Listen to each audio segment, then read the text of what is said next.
Hi and welcome back. Now I'll take in some white and some ultramarine blue, mix them together on the flat hog hair brush to paint this beautiful cloud. Okay, mix it nice and well and come on the surface. You might be using a canvas, you might be using a watercolor paper or something else. So let's come right over there. This is the most important thing because this is what's going to decide the lightness, the brightness of the cloud. The reason I'm using ultramarine blue is that it's going to give me a purplish shade in the sky. And don't make your skies, if you want this type of cloud in particular, don't make the sky too vibrant with using a very vibrant blue like a Prussian blue or cobalt blue. It's not wrong, you can use it, but make sure you also maintain the brightness of the cloud. As you see me painting this interesting sky for this cloud, I'll also give you another tip. Don't use concentrated ultramarine blue, that is, don't use a blue that is very vivid or too contrastish or too bright. Now as you're seeing here, I just mixed in some black on the same pile of paint. Another tip, don't go beyond the brightness or don't go beyond the dullness of the sky. The shadow part or whatever you're seeing here as a shadow part, which is very light gray color. Make sure it's very light in a sense. If your sky is bright, make the cloud also bright. It'll help tie things together.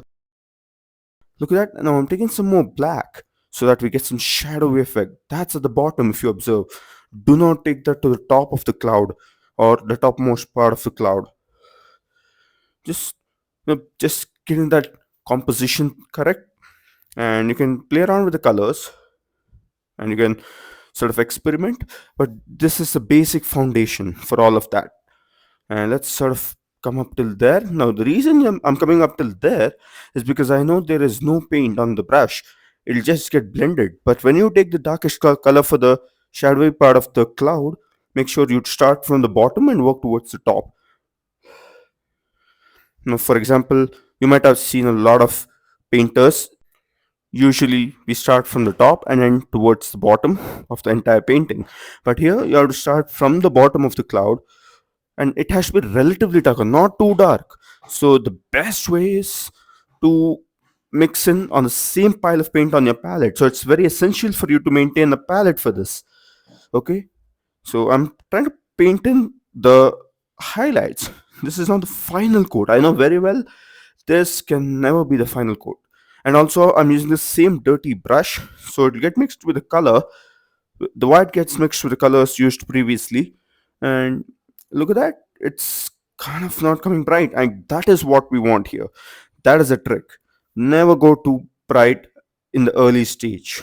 If you go too bright, you can't go brighter than that, then you lose out on the highlights and you cannot proceed further. And also make sure that you're using a rough textured brush like a hog hair brush or some other very rough type of a brush. Don't use a bristled brush for this technique because we'll be using the bristled brush for blending. And look at that, you may use the hog hair brush for uneven texture on the cloud. Now I just have some white on the palette, just white. So now we'll be dealing with just one color, that is white color. And as you'll be seeing here, I'm using a small detail brush. You get bigger than this, but a small one or medium sized one depends on the surface on which you're painting. If you're painting on a very big canvas, then you can take a slightly bigger one. But still, I would suggest you to use a smaller one as much as possible. So this is called the silver lining. I'm a big fan of silver lining. Look at that. You can just sort of do that at the very edge of the cloud. And I'm not doing it continuously. I'm trying to break it. Look at that. I notice here I'm not doing this in one single stroke. I'm just trying to break it. Look at that. So how do you do it? Just take some amount of paint, very little amount of paint, but make sure you have that paint on the very tip of your brush. That is the small detail brush, and tr- sort of barely touching the surface. You just go near the surface, near the cloud, at the edge of the cloud. As it's a silver lining, it's got to be at the edge of the cloud, and you've just got to touch it. Just touch it and take off your brush. Touch it and take off your brush. So when you do that, you automatically create some gaps between strokes. Even if two strokes meet, not all the strokes will be meeting together. So that will create a break, and that will create a broken stroke. And that is what's going to create the silver lining. It look natural and pretty beautiful as you're seeing here. Here's a pro tip. If you observe the lightness of the cloud just below the silver lining is the lightest part, is the second lightest part if you observe in the entire cloud painting. Make sure as you go towards the top in the cloud, make sure it gets lighter. And that is how clouds are. But there are some exceptions where you see highlights at the bottom of the cloud, but the cloud should be above the sun in those cases. Now, this is a morning sky, and if you're painting an evening sky, of course, the cloud will change. The color of the cloud will change. And one tip I can give for the silver lining is try to add in some lemon yellow into that same palette. Very, very little, 2 to 3%. That's it.